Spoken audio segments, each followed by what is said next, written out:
honorable député Alioune Sall tey mooy gan gi bon dégg bi nag dafa leerul moo tax honorable gën nañ laa gis moo tax ma ne baa jàmm la. waaw non jàmm nekk ci liggéey bi rek. parce que comme dañu nekk ci période boo xam ne moom c'est tellement crucial, il y a tellement de travail à faire moo tax ñu doon limiter daal sortie médiatique yi. Ah d'accord kon comprendre nañu alors honorable li ma koy njëkkee moom mooy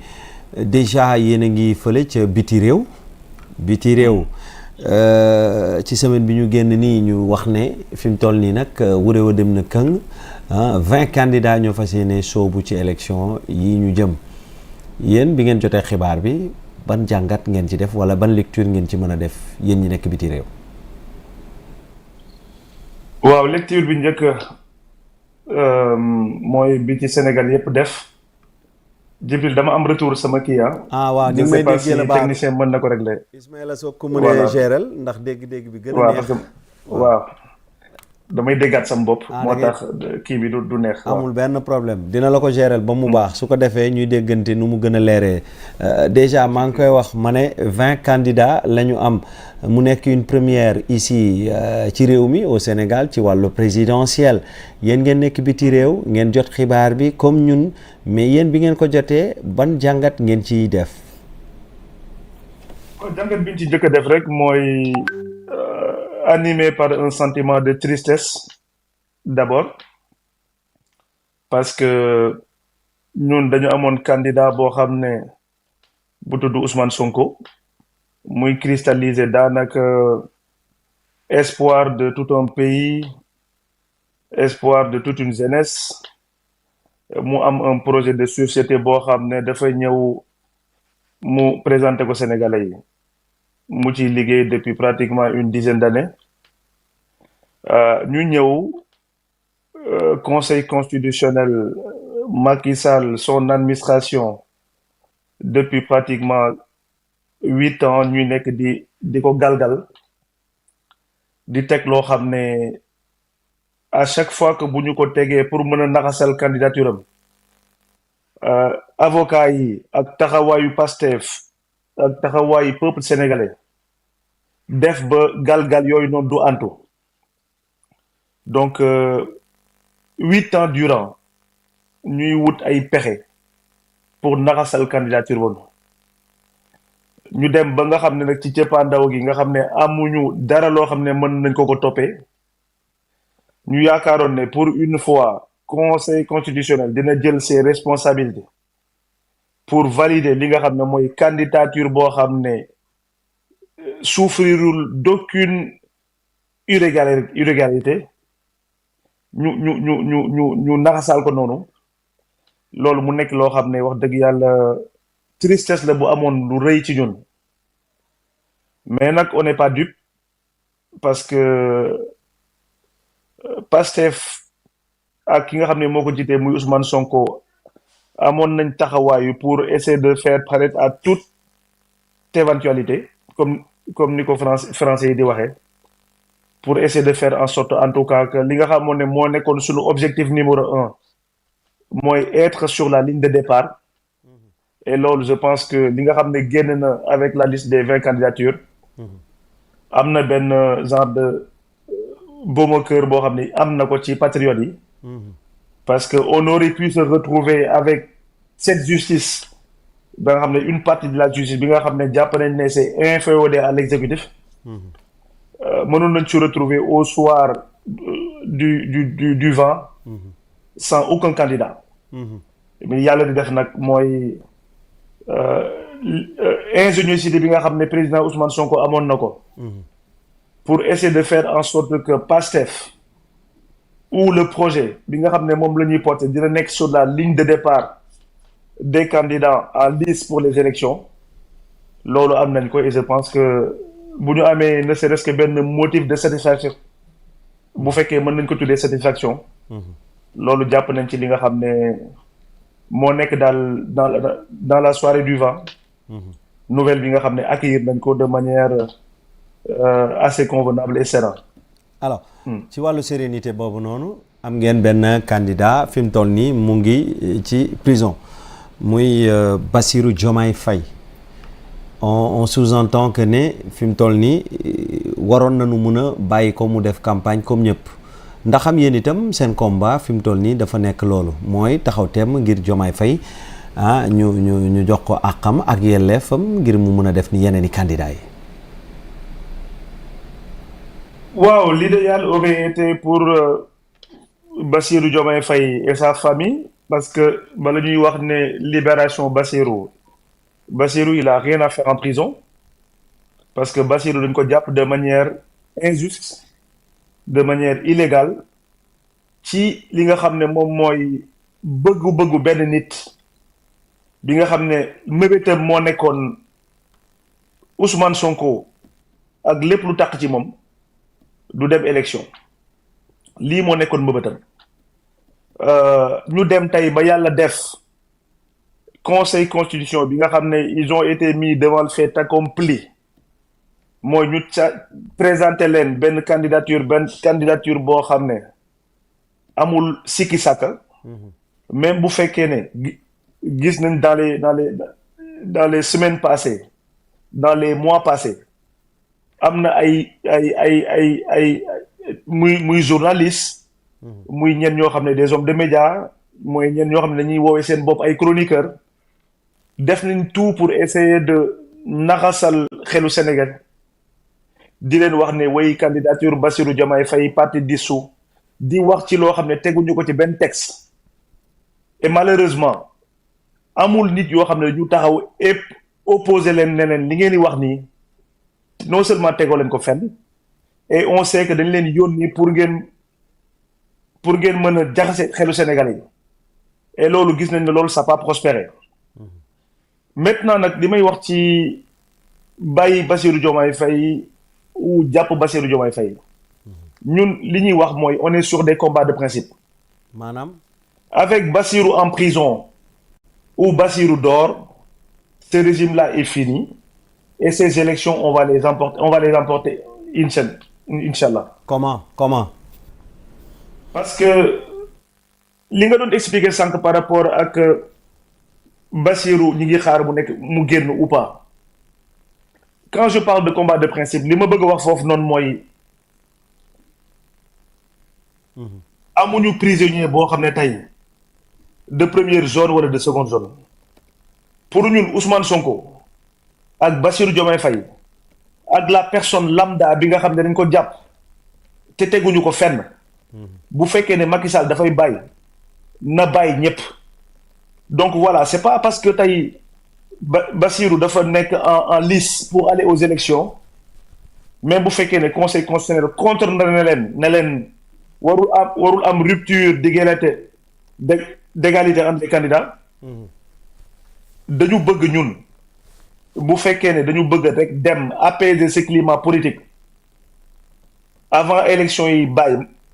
di commencer Macky Sall buy bàyyi na bàyyi tous les prisonniers politiques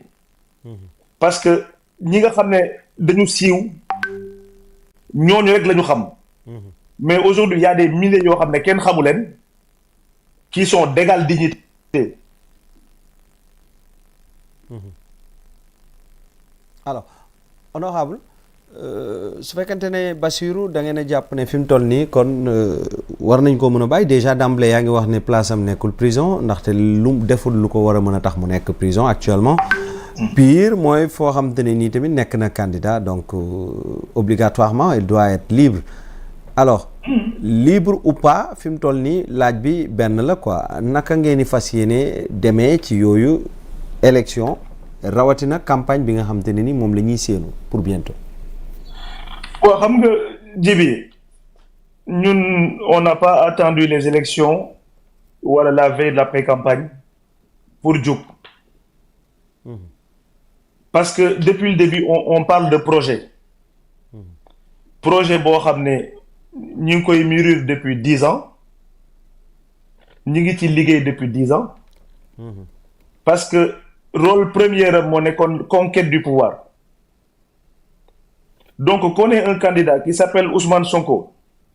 wala mu tudd Bassirou Diomaye Faye wala mu tudd X ñun on est déterminé et résolu à gagner ces élections-là. Gagner ces élections-là parce que damay dégg souvent ñu koy wax élection yi nii enjeu bi c'est pas d'élire un président. C'est quoi alors? Parce que on a assisté depuis maintenant l'avènement de Pastef qui a rendu fou ce pouvoir de sorte que lépp loo xam ne institution la yi nga xam ne moom moo doon dëgëral Sénégal ñi nga xam ne ñoo waroon a sàmm àq ak yelleef doomu sénégalais yi gis nañ ci ñoom ñëpp daanaka dañu nërmeelu parce que un État bu obnubilé à faire tout son pouvoir ce qu'il peut et ce qu'il peut pas pour empêcher Ousmane Sonko d'être candidat foofu la ñu defee erreur nag parce que l'erreur Ousmane Sonko wax na yàgg na leen ko wax ne leen man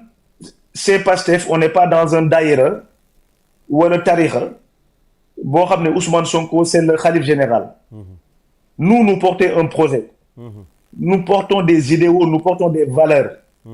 et ces valeurs-là il y a 1001 personnes dans Pastef qui sont capables de les porter loolu moo tax tey l'enjeu premier de ces élections-là moo tax j'en profite pour appeler toute l'opposition républicaine à se mettre derrière candidature bi nga xam ne moom mooy incarner cette rupture parce que Sénégal lëj na lëj boo xam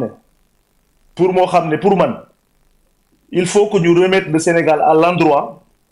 avant ñuy commencer di wax programme de développement loolu mooy enjeu élection yi bi mais élection yi bëri na enjeu déjà même du côté de l'opposition on a vu benn ay candidats yu bëri yu nekk ci opposition bi ndax xam li ñenn ñi di ruumandaat mënees nañu ko jàpp mooy y'a benn volonté manifeste boo xamante ni pour disperser en quelque sorte li nga xamante ne ni moom mooy xob yi opposition bi war a am pour yóbbu lépp ci deuxième tour wala jàppoo lu ni mel. bof après élection la jëm ku nekk da ngay deg ses stratégies pour essayer de faire en sorte de gagner Macky Sall ñi mu àndal je pense que comme ni ñu koy waxee bu fekkoon ne ñoom jàpp nañ ne ñoo majoritaire dans ce pays-là cette multitude de candidatures bi nga xam ne am nañ ko je pense que waroon nañu animé par une certaine sénérité pour bañ a am faire ces choses-là mais encore une fois ñun ce qu'ils font ñoom ça ne nous intéresse pas li ñuy intéressé mooy ñun les certitudes que nous avons et certitude mooy lan bu ñu tegee des élections en bonne et due forme des élections transparentes là il y aura même pas de deuxième tour parce que on a su quand même sunu ay forces xam nañ ko jibi xam nañ sunu ay faiblesses et je te disais tantôt que c'est pas la première fois ñuy dem ci wax élection yi même bu fekkoon ne ça se dañ koy présenter demain ñun on est prêt depuis il y a 2 ans on est prêt il y a 4 ans et tey la ñu gën a mën a pare kon su ma déggee loolu mooy élection yi moom pare ngeen ko yéen bu yàgg te yegguñu ci effectivement je te donne même l'exemple de la diaspora je pense que peut-être que on aura le temps d'en parler pourquoi pas par rapport à cette organisation bi nga xam ne am na pourquoi pas depuis quelque temps à travers des soirées de levée de fonds ñu gis quelque chose d'inédit parce que Pastef a toujours été dans l'innovation vu que dañuy incarner une rupture systémique tous les actes que Pastef pose ça va dans ce sens-là moo tax gis nga avant ñuy campagne ne serait-ce que la diaspora collecté na pratiquement près de 500 millions de francs CFA pour essayer de soutenir le projet PASTEF à aller au bout. Et loolu benn projet de parmi tant d'autres. Pourquoi je te parle tantôt de certitude? Aujourd'hui, la diaspora, on sait que au-delà de l'aspect social, financier, nga xam ne jàpp nañ ne 1/3 du budget national diaspora bi moom moo ko yóbbu Sénégal diaspora bi dafa am beneen rôle avoir ce rôle d'avant-garde pour la préservation des acquis démocratiques. ci loolu diaspora bi en tout cas ñun en PASTEF diaspora bi aujourd'hui est prêt à contribuer non seulement sur le plan financier et aussi prêt à faire voter 1 million de personnes. Loolu c'est un engagement. Parce que je te disais aujourd'hui on a nos cartographies. xam nañ la base de données qu'on a dans tous les pays de la diaspora. Pour prendre juste l'exemple de la France. Aujourd'hui, on a près de 10 000 personnes encartées. Soo jëlee pays bu mel ne par exemple tu prends les États-Unis nga xam ne ñoom aussi am nañ un nombre très conséquent. nga jël Italie nga jël Espagne la Belgique ak yeneen dëkk. Aujourd'hui le modus operandi mooy ñu jël 50 000 personnes la diaspora te ëpp nañ ko fuuf. Ces 50 000 personnes-là vont faire voter chacune 20 personnes au Sénégal. Et loolu c'est 1 million de votants. Loolu la diaspora aujourd'hui est prêt à le mettre sur le compte du candidat de Ousmane Sonko, du projet de PASTEF, pour que ces élections-là puissent être remportées au premier tour. Moo tax quand je parlais tout à l'heure de certitude, fii diaspora bi en tout cas li ñu mën a teg sur la balance lu wóor la après charge ñi nga xam ne ñoo nekk Sénégal ñu finir le travail. Alors déjà avant de finir le travail maa ngi ñëwaat ci kanam tuuti ak diaspora bi mais ci wàllu xam nga li nga ma wax nii daf ma yóbbu ci ay stratégie déjà yéen a ngi annoncé benn stratégie tey jii ngeen ne à partir de 21h Ousmane Sonko va parler. Qui va parler? Inch'Allah. Comment? waaw mais toujours xam nga tout à l'heure maa ngi wax ne le PASTEF a toujours fait office d'innovation. ci lépp nag. waxoon nañu bi ñu fi collecté 125 millions il y a 2 ans de cela partout Sénégal PASTEF monde ils étaient tellement obnubilés par cet élan de solidarité. À travers PASTEF. ba yaakaaroon ne loolu mënul possible. wax naa la ren. diaspora bi c'est 500 millions. c'est 500 millions yoo xam ne. xaalisu patriote ñoo ci dugg. fait de manière transparente.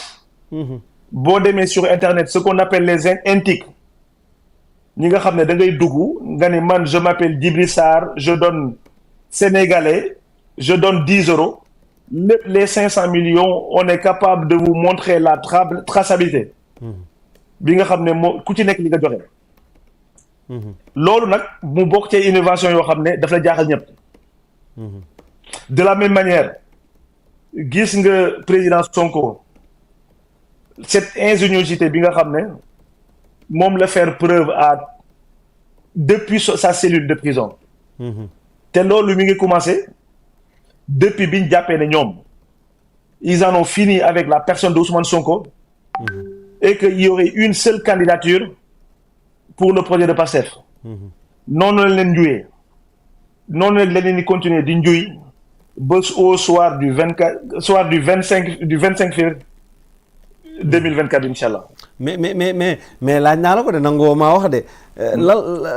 message bi lan la tey xam naa ne nag. non surprise la.